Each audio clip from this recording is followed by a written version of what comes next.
See how it goes in society? Real talk. Anybody knows. For real, for real, for real. If you committed a crime, and there was a crime, the police comes to the crime scene, of course, and do the CSI, crime scene investigation.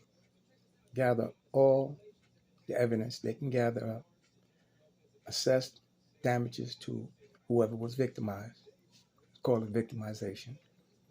Medical of any kind is looked into, record, weapons used, threats, assaults, damages, witnesses, everything is gathered.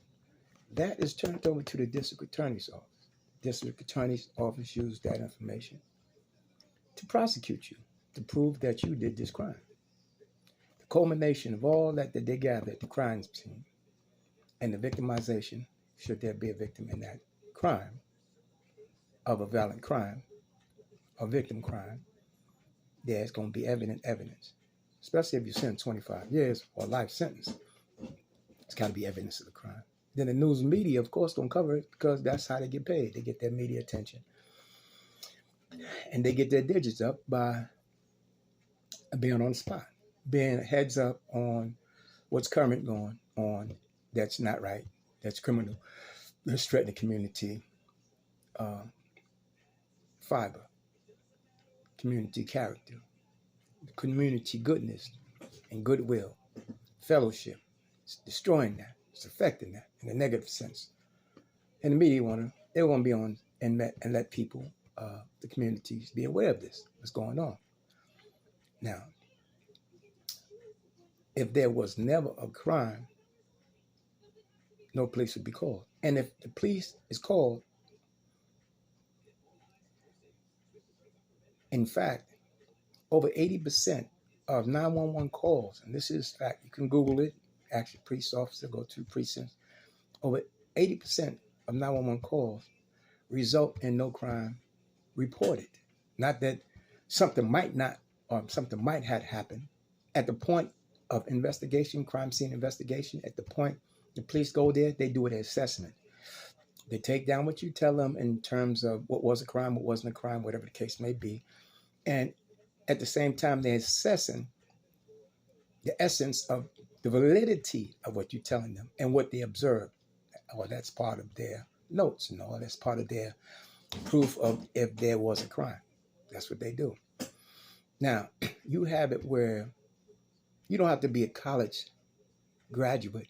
You don't have to have a master's degree in criminology to know if you shot somebody and killed them, raped somebody and had sex with them, beat up a person and had bruises and stitches, etc., etc. Robbed somebody and it was on video.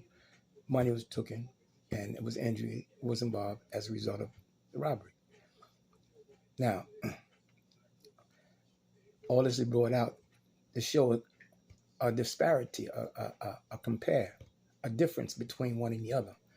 Because some people that was talking to me and asked me, I was telling them about my case that's been dragged out, but it's more political than it is fact, because the people who were responsible for doing me wrong when I was young, Afro-American, and not aware of the criminal justice system and my rights of any kind at that point in time.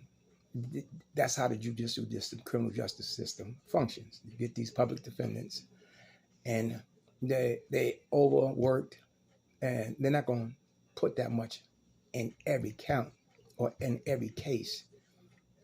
They'll burn them out. So they won't do that. A lot of cases that they receive basically have enough evidence that they don't feel comfortable going to trial with, be based on the evidence and not be that. If a person was wrongly accused, and this is important because some people need to know this, wrongly accused implies that there was a crime, proof of a crime, number one. Number two, proof that sometime thereafter your prosecution and imprisonment, that proof that they used and gathered, come to find out, wasn't evidence of you, evidence of somebody else. But that kind of testing wasn't done back then. Subsequently now is done because the courts allow that kind of evidence to be tested. Even though there was a victim in the case, you were just snatched up and they blamed it on you, prosecuted you. You didn't know your rights or whatever the case may be. You didn't have enough money to hire a lawyer, or the lawyer you did hire, they did a banged up job. Bottom line is that sometime thereafter, the evidence was tested. That evidence was crucial to convicting you. And that evidence subsequently disconnected you from being the person who did it. So you became exonerated. They overturned your case. That's wrongly accused. Rare is an illegal conviction. Illegal conviction, pay attention now. Illegal conviction is when there was no crime. It could have been a 911 call, but based on the CSI, crime scene investigation and assessment time, and in total, amounts to, in fact, not the elements of no criminal charge. No proof, no evidence of no criminal charge. Somehow or another, you was prosecuted anyway. Misconduct. You were prosecuted and put in illegally, unlawfully. You still prosecuted as if it was a crime, and you put in prison. Now, the difference between one and the other is that at one time there wasn't testing forensic evidence. So if you had evidence that was tested, and they said, okay, well, this is your evidence. All you could say back then was, oh, it's not mine. I didn't do it. That's not my stuff. And that it didn't make no difference. Okay, long story short, not getting into the particulars of analyzing, breaking that down, but that's how it was. All right. When they allow forensic now, scientific things that could be tested, like blood and semen and all that other stuff, hair, grays, and all this other, they allow that now to overturn cases, which back 10, 15, 20 years ago, they didn't allow.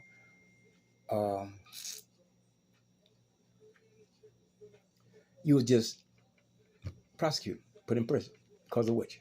Nowadays, they allow forensic testing. Now, in a lot of cases where they have evidence, they test it.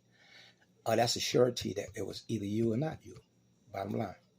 Okay, now, that's the difference between having your case and you was wrongly accused, but the evidence disproved you. And illegal conviction when there was no evidence of a crime, but they prosecuted you anyway as if it was a crime based on that. Now, a lot of times, in most cases, do involve Afro-Americans. We're the most prosecuted and the most made guilty and found guilty. Well, vice versa, found guilty and made guilty. So, of course, we're going to be the hardest to have our cases exonerated. All right, hold up, time out one second. I'm going to answer this phone because this is somebody that's trying to reach. And I'll continue this when I can continue this after I finish this important phone call.